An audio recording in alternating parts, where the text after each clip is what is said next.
हरे कृष्णा। आप सभी भक्तों का आज की पावन कथा में हार्दिक स्वागत है। भगवान श्री कृष्ण और श्रीमती राधा रानी की कृपा सदैव आप और आपके समस्त परिवार पर बनी रहे। आज 16 जनवरी 2026 दिन है शुक्रवार। आज आप माघ मास की कथा का 13वां अध्याय श्रवण करने जा रहे हैं। बहुत से भक्त कृष्ण पक्ष में व्रत धारण करते हैं और बहुत से भक्त प्रदोष व्रत नहीं भी करते, लेकिन ये अवश्य ध्यान रखें, व्रत करें या न करें, प्रदोष व्रत के दिन संध्या काल अर्थात प्रदोष काल में भगवान शिव और माता पार्वती की पूजा सभी को अवश्य करनी चाहिए। बुध प्रदोष व्रत की कथा, संपूर्ण पूजा विधि और कुछ अत्यंत अचूक उपायों की वीडियो पहले ही अपलोड की जा चुकी है, आप उसे अवश्य देखिए। अब आइए आज की कथा का श्रवण करते हैं। लोमश ऋषि कहने लगे, वह राजा पहले तामिश्र नामक नरक में गया, फिर अंधतामिश्र नरक में पहुंचा, जहां उसने अत्यंत कष्ट भोगे। इसके बाद वह महारौरव फिर कालसूत्र नामक महाभयंकर नरक में गया। अत्यधिक यातनाओं से वह मूर्छित हो गया। चेतना लौटने पर वह तापन और संतापन नामक नरकों में गया, फिर प्रताप, कालकूप, पूर्व मृतिका, लोहशंकु और मज जैसे नरकों में भटकता रहा। अंत में उसे असीपत्र वन में ले जाया गया, फिर लोहधारक आदि नरकों में भी गिराया गया। भगवान विष्णु से द्वेष करने के कारण उसने 21 युगों तक भयंकर नरक यातनाएं भोगी। नरक से निकलकर वह हिमालय पर्वत पर एक भयानक पिशाच बन गया। भूखा प्यासा वह वनों में भटकता रहा। मेरु पर्वत पर भी उसे न भोजन मिला न जल। व्यथा से व्याकुल होकर वह घूमते घूमते प्लुत प्रस्रवण नामक वन में जा पहुंचा। बहेड़े के वृक्ष के नीचे बैठकर वह बार बार पुकारने लगा, हाय मैं मरा, हाय मैं मरा। वह कहने लगा, भूख से पीड़ित इस जीवन का अंत कब होगा? इस पाप रूपी समुद्र में डूबते हुए मुझे कौन सहारा देगा? लोमश ऋषि आगे कहते हैं, इसी समय वेद पाठ करते हुए देवदूती ऋषि वहां पहुंचे। उन्होंने उस पिशाच के करुण वचन सुने और उसे देखा। उस पिशाच की आंखें लाल और डरावनी थीं, शरीर दुर्बल था, बाल ऊपर की ओर खड़े थे, चेहरा विकराल, जीभ बाहर निकली हुई, होंठ जांघें और पैर लंबे और आंखों में गहरे गड्ढे पड़े हुए थे। देवदूती ने उससे पूछा, तुम कौन हो? इतनी करुणा से क्यों रो रहे हो? तुम्हारी ये दशा कैसे हुई और मैं तुम्हारा क्या उपकार कर सकता हूँ? मेरे आश्रम में आने वाला कोई भी प्राणी दुखी नहीं रहता और वैष्णव तो यहाँ आनंद ही प्राप्त करते हैं। इसलिए शीघ्र अपने दुख का कारण बताओ, क्योंकि विद्वान लोग मनोरथ सिद्धि में विलंब नहीं करते। यह सुनकर वह प्रेत रोना बंद कर विनीत भाव से बोला, हे द्विज, किसी महान पुण्य से ही मुझे आपके दर्शन हुए हैं। बिना पुण्य के साधुओं का संग नहीं मिलता। भगवान विष्णु से द्वेष करने के कारण मेरी यह दुर्दशा हुई है। जिस हरि का नाम यदि अंत समय में मनुष्य के मुख से निकल जाए तो वह विष्णु पद को प्राप्त करता है। जो सबका पालन करते हैं उन्हीं से मैंने द्वेष किया। यह सब मेरे कर्मों का ही फल है। यदि किसी प्रकार मेरे इस पाप का नाश हो जाए तो मैं भगवान विष्णु के सिवा किसी अन्य देवता की पूजा नहीं करूंगा। विष्णु से द्वेष करके मैंने दीर्घ काल तक नरक भोगा और अब पिशाच योनि में पड़ा हूँ। आज किसी पुण्य योग से मैं आपके आश्रम में आया हूँ, जहाँ आपके सूर्य समान दर्शन ने मेरे दुख रूपी अंधकार को दूर कर दिया है।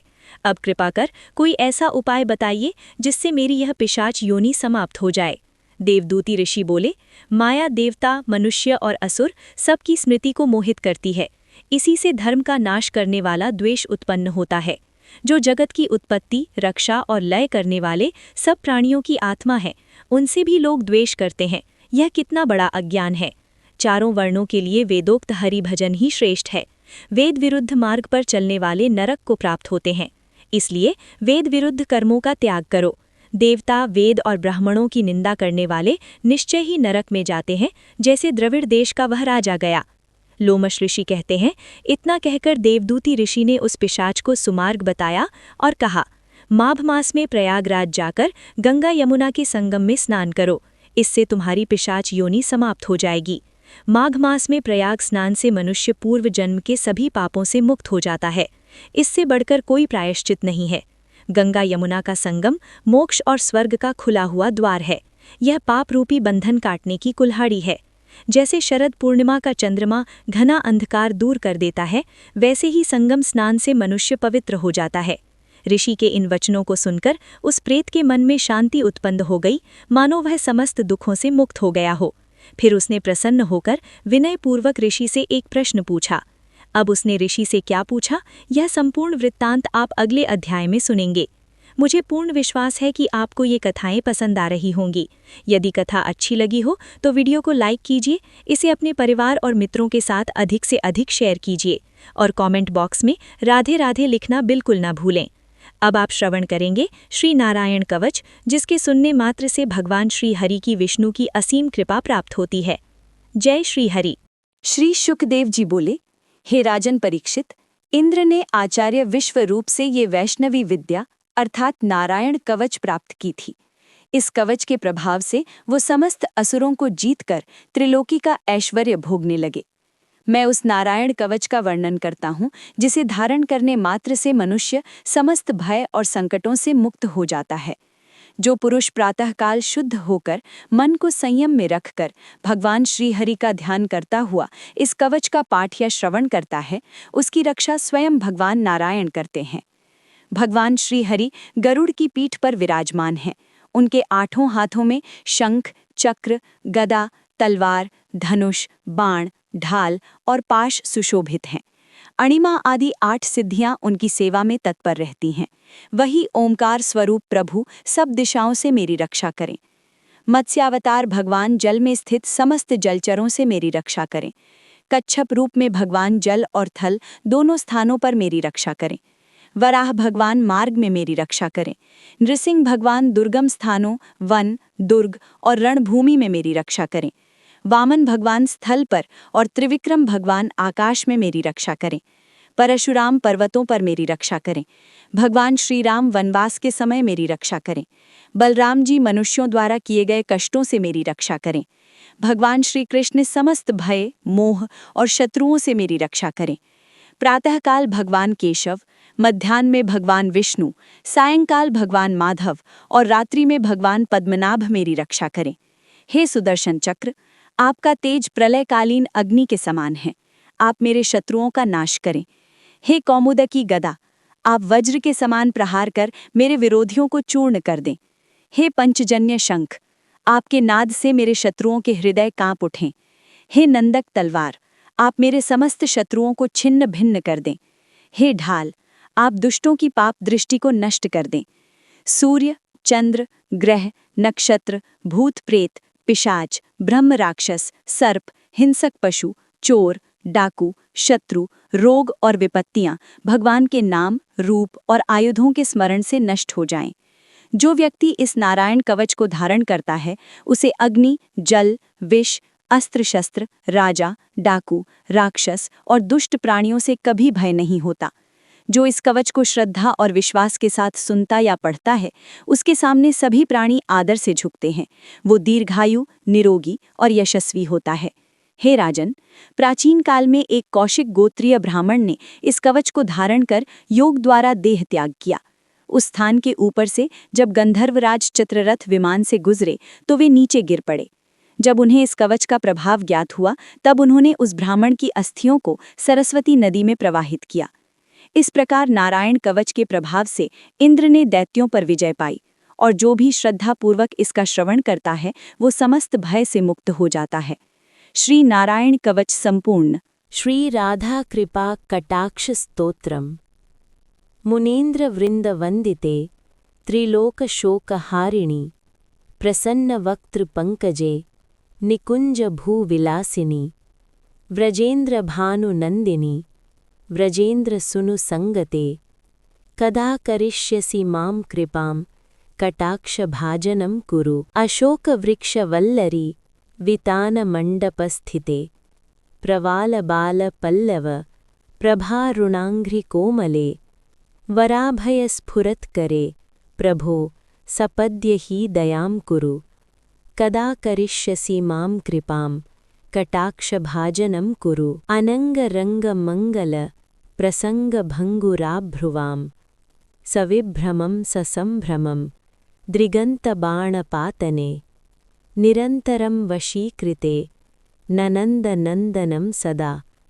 कदा करिष्यसि मां कृपां कटाक्ष भाजनं कुरु। तटित सुवर्ण चंपक प्रदीप्त गौर विग्रहे, मुखप्रभा परास्त कोटिशारदेन्दुमण्डले, विचित्र चित्र संचर चकोर शावलोचने, कदा करिष्यसि मां कृपां कटाक्षभाजनं कुरु मदनमोहनं मुदं प्रमोदमानमण्डिते प्रियानुरागरञ्जिते कलाविलासपण्डिते अनन्यधन्यकुञ्जराजकामकेलिसदायुते कदा करिष्यसि मां कृपां कटाक्षभाजनं कुरु अशेषहावभावधीरहीरहारभूषिते प्रभूततडित्सुताड्यकुम्भकुम्भसुस्तने प्रशस्तमन्दहास्यचूर्णपूर्णसौख्यसागरे कदा करिष्यसि मां कृपां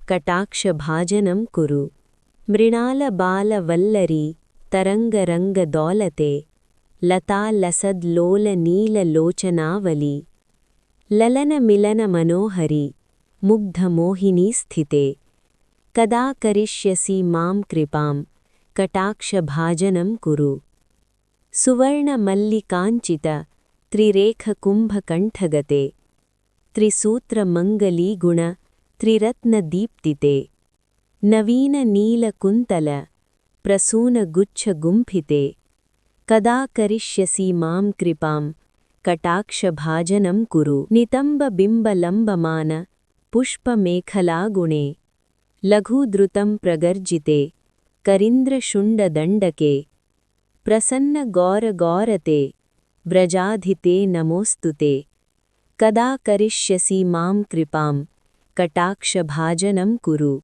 इदं स्तवं नित्यं पठेत् श्रीराधिका पदाम्बुजे प्रेमभक्तिसुदुर्लभं लभेत् कृपां कटाक्षतः जय जय श्री राधे जय जय श्री राधे।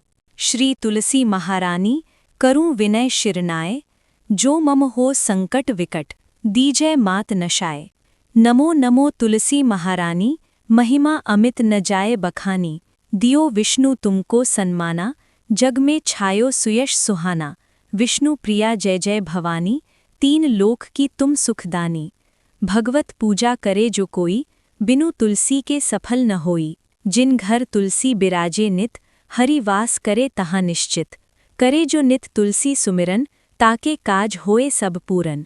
कन्या करे तुलसी पूजन पावे सुयोग्य वर मन भावन। नारी करे जो नित आराधन सुख संपत्ति पावे हर क्षण। वृद्धा करे जो तुलसी सेवा पावे भक्ति जीवन में मेवा। वेद पुराण तव यश गाया महिमा पार न कोई पाया। औषधि रूप आप हो माता सब जग में तव यश विख्याता। देव ऋषि मुनि तपधारी करत सदा तव जय जयकारी। तुम ही माता तुम ही दाता तुम बिन कौन करे सुख दाता। नमो नमो जय दुख निवारिणी नमो नमो भवपार उतारिणी। नमो नमो सुख संपत्ति देनी नमो नमो अघकाटन छेनी। भक्त वत्सला दुख हरिणी दुष्ट दलन शुभ फल करणी। करहूँ विनय में मात तुम्हारी रक्षा करो संकट भारी। निष्दिन ध्यान धरूं तव चरना करहूँ सफल मम जीवन धरना। नमो नमो तुलसी महारानी जय जय श्री हरि की पटरानी।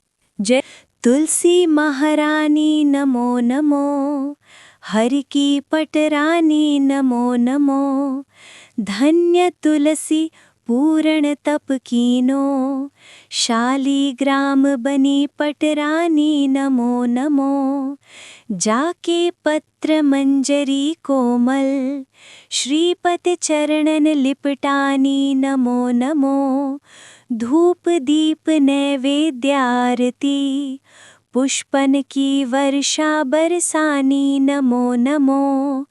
56 भोग 36 व्यंजन बिन तुलसी हरि एक न मानी नमो नमो। सब सखियाँ मिली यश गावे भक्ति दान दीजे महारानी नमो नमो। तुलसी महारानी नमो नमो हरि की पटरानी नमो नमो। प्रेम से बोलिए तुलसी मैया की जय। तो मित्रों, आशा करती हूँ आज की माघ मास कथा आपको अवश्य पसंद आई होगी। यदि वीडियो अच्छी लगी हो तो लाइक करें, शेयर करें और यदि चैनल पर नए हैं तो सब्सक्राइब करके बेल आइकन दबाना ना भूलें ताकि माघ मास की प्रतिदिन की कथाएं आप तक समय पर पहुंचती रहें। मैं आपसे फिर मिलूंगी अगली कथा में। तब तक के लिए जय श्री राधे।